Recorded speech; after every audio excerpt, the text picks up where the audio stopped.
ఉన్న బంగారాన్ని విడిపించి ఆ రోజు ఆన్లైన్ రేటుకే మేము కొంటాం. Sharma gold company. నమస్తే, వెల్కమ్ టు సుమన్ టీవీ. నేను మీ యామ్ని.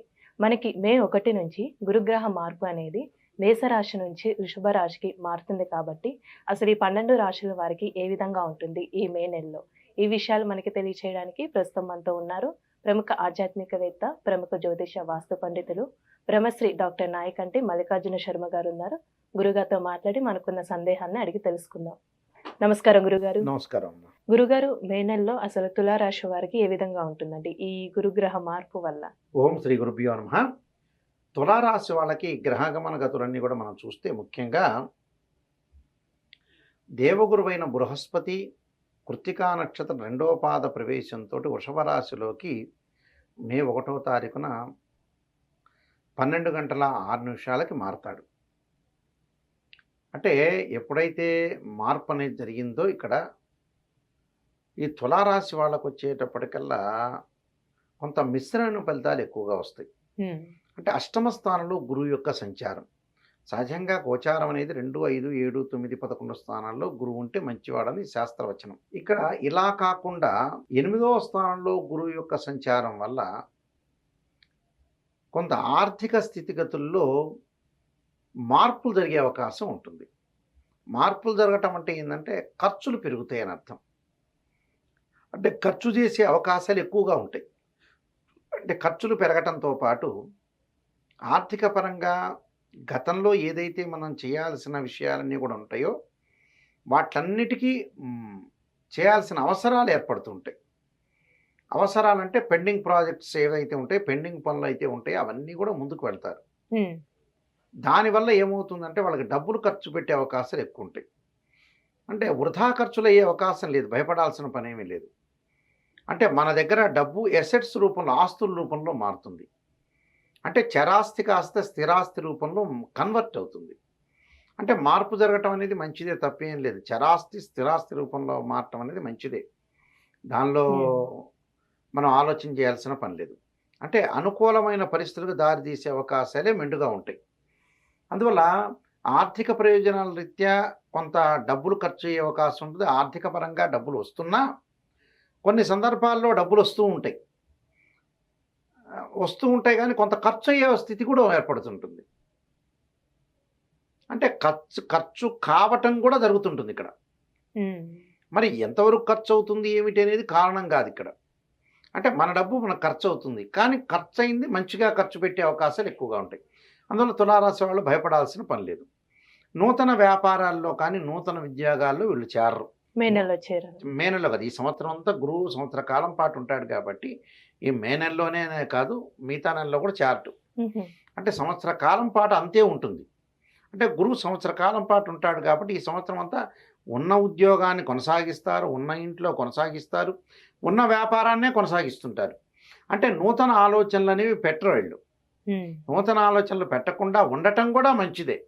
అంటే మన గ్రహస్థితి అనేది అనుకూలంగా లేనప్పుడు అనవసరంగా కాలు దువ్వకూడదు. కాలానికి పరిష్కారం ఎలా ఉంటుంది అని అంటే జీవితంలో ఎప్పుడు కూడా మన స్థితి బాగలేనప్పుడు మనం అణిగిమణిగి ఉండాలిట. అప్పుడు కాలం చూసి భయపడుతుందట. ఇక్కడ భయం అనేది ఎలా కలుగుతుందనంటే ఎదుటివాడికి మనం సహనంగా ఉంటే ఎదుటివాడు భయపడిపోతాడు. అదే గాంధీ మార్గం కదా. బ్రిటిష్ వాళ్ళతోటి గాంధీ ఎందుకున్నాడు? అలా ఉంటేనే బ్రిటిష్ వాళ్ళు భయపడగలిగారు. అలానే ఇక్కడ కాలంలో గురువు వీళ్ళకి రాసి వాళ్ళకి బాగలేదనుకోండి, బాగలేదనుకంటే ఆదాయాన్ని చాలా జాగ్రత్తగా ఆలోచన చేయాలి వీళ్ళు. అప్పుడు ఆదాయాన్ని చాలా జాగ్రత్తగా ఆలోచన చేస్తే మనం ఎంతవరకు ఖర్చు పెట్టాలి మన జీవితంలో, వీళ్ళు వృత్తిపరంగా కూడా తోటి సహచరులతో జాగ్రత్త ఉండాలి. ప్రమోషన్లు కాస్త మారిపోయి డిమోషన్లు వస్తాయి వీళ్ళకి.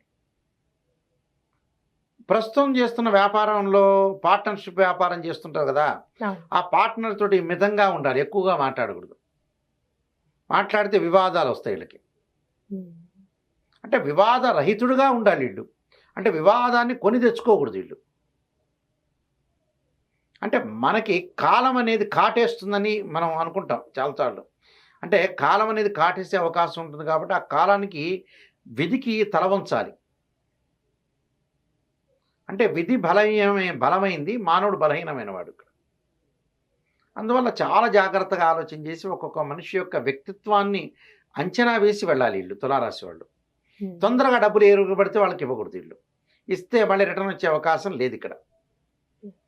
అలానే ప్రతి వాళ్ళతోటి కూడా ఆలోచన చేయటంలో తప్పు లేదు, కానీ వీళ్ళకి ఈ సంవత్సరం అంతా కూడా తగిలే వాళ్ళంతా కూడా వీళ్ళకి అనుకూలమైన వ్యక్తులు తగలరు. అంటే ఆపోజిట్ మనుషులు ఉంటారు. అంటే ఈ మాటలన్నీ కూడా విని ఊరుకోవాలి వీళ్ళు. పెళ్లి సంబంధాలు కూడా 1, 2 తప్పిపోయి 3వ సంబంధం కలుస్తుంటుంది. సంతానపరంగా కొన్ని ఇబ్బందులు కలుగుతుంటాయి. అంటే అలానే ఆరోగ్య సమస్యలు కూడా ఉన్నాయి. ఆరోగ్య సమస్యలు కూడా వస్తాయి. ఆరోగ్య సమస్యలకు కూడా అయ్యి దానివల్ల డబ్బులు ఖర్చు అయ్యే స్థితి వస్తుంది.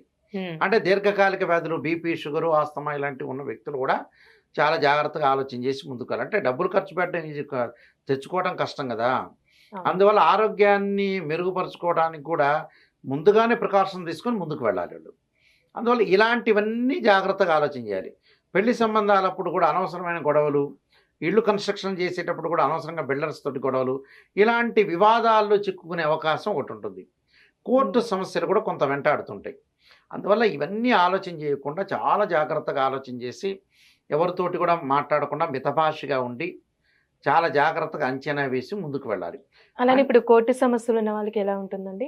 కోర్టు సమస్యల వాళ్ళ కొంత పరిష్కారాలు అనేవి వివాదంగా ఉంటుంది, కానీ పరిపూర్ణంగా పరిష్కారం కావు, అలానే నిలబడిపోతుంది. విద్యార్థులు కూడా అధిక శ్రమతోటి ఉత్తీర్ణత శాతం పెరుగుతుంది, కానీ వేరే వ్యాపకాలన్నీ పెట్టుకోకూడదు వాళ్ళు. పిల్లలు కూడా అంటే రకరకాల గేమ్స్ కానీ వాటి మీద కాన్సన్ట్రేషన్ చేయకుండా జీవితాన్ని చాలా జాగ్రత్తగా నడిపించుకుని ముందుకు వెళ్ళాలి. స్త్రీలకు కూడా వివాదంలో చిక్కుకుంటారు వాళ్ళు.